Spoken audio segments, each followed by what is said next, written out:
Hi guys, so on this video I'm going to show you how to fix Snapchat something went wrong. So first thing you want to do is go to the settings on your phone, and then what you want to do is scroll until you find the apps manager on your phone. Open the apps like this, and after that what you want to do here is wait a few seconds and then scroll until you find Snapchat. When you find Snapchat, all what you want to do is click on it like this and then click on this force stop option right here. When you click on force stop, after that go to the storage, click on clear data and then click on delete like this. After that go back and then click on data users and make sure to enable all these options. Go back and then click on the open by default option.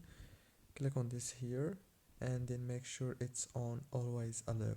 That's it. Don't forget to like, subscribe.